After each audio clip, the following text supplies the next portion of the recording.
Welcome to Bad Gear, the show about the world's most hated audio tools. In a time before Volcas, the Clone Wars and Moog becoming just another specimen in InMusic's butterfly collection, the granddaddy of synth brands brought an instrument to the market that can be considered the blueprint for the music tech landscape to come. Today we are going to talk about Minitaur, this 2012 analog mono synth and domesticated modern take on the iconic Taurus bassfoot pedals of 70s prog rock fame. Not only comes with a pitch range of a Bob Dylan harmonica solo, it will also keep you glued to your computer screen like the CPU-munching Mariana plugin. Why did they do this? At the first glance, Minitaur is ticking all the "I'm a secret foot pedal synth virtuoso, but this way you will never find out" boxes. A classy keyboard and pedal-less enclosure houses a simple analog synth engine with a limited selection of front panel parameters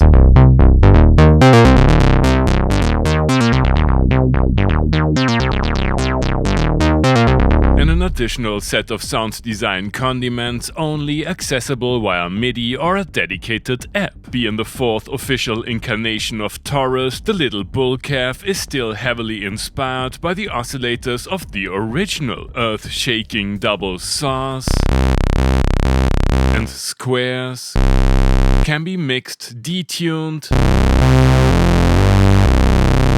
set to hard sync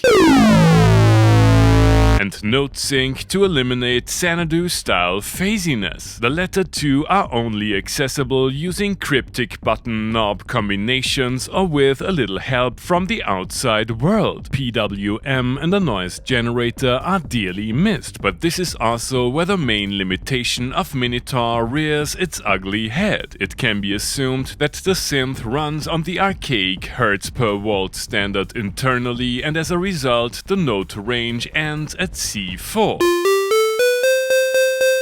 Moog fixed that in Sirin, a less gothic-looking limited edition which is now discontinued and available for a pot of gold. I haven't found official information on that, but to my knowledge the focus on the nether regions of the frequency spectrum is inherent to Minitaur and can't be modded. While this might be a deal breaker to many, the juicy ladder filter certainly isn't.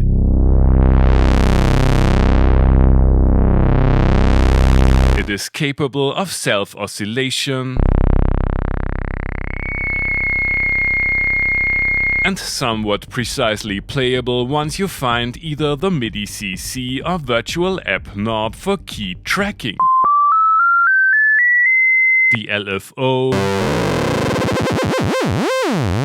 is more complex than it seems. Many of the more advanced parameters like MIDI sync are again hidden in the digital depths of the instrument, as is full access to the ADSR envelopes for amplitude and filter. As you might have noticed, the Minitaur app is of utmost importance for getting the most out of the synth. It is freely available on the Moog webpage, runs sufficiently stable both standalone and as a plugin, and shows us the exact UI we wanted to see on the front panel in the first place. Preset management is more convenient in the software, but totally possible on the hardware using a few shift button combinations.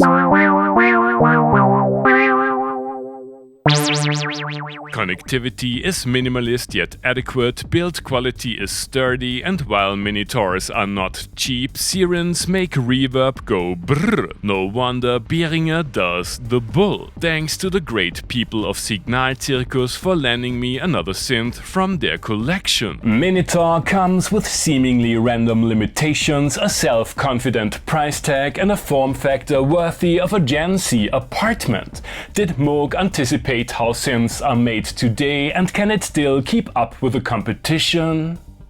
You have already heard the bad bull in today's intro tune. That's definitely a Moog, and I didn't need anything above C4 anyway. Time to recontextualize its fuzzy 70s tone in the first jam.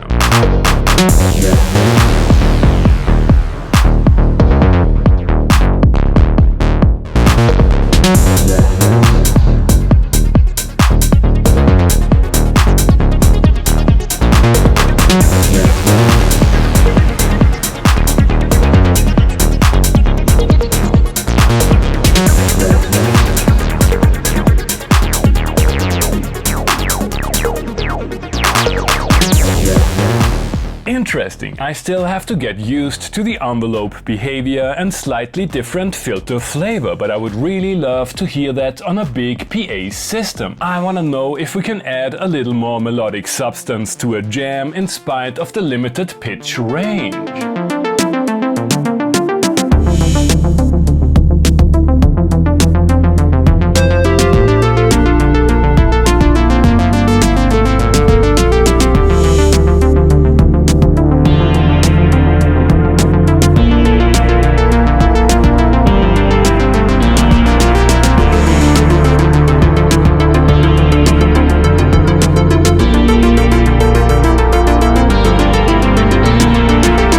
It's a mixed bag. While I deeply enjoyed the simple and beautiful tones, I had to maneuver the writing process around the C4 barrier, and a little PWM would have been a nice touch. Up until now, I tried to find my way around Minitaur sound design possibilities with just the front panel and a little preset surfing. Let's install the editor, finally engage Oscillator Sync for the main melody, and synthesize a kick for the majestic high-speed tranquility of a neo-prog take on rooftop techno.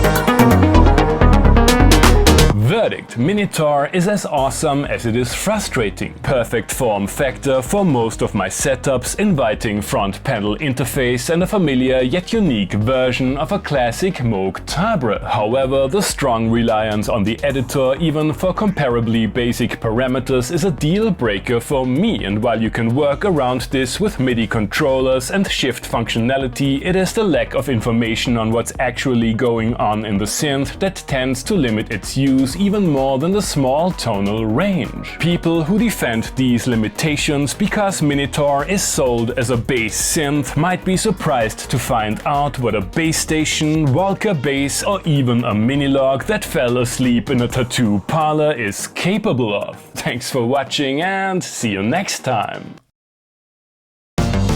Hey guys, I hope you enjoyed the episode. Feel free to like, subscribe, become a patron, and use one of the links down below that support the channel regardless of what your bad gear gas commands you to buy.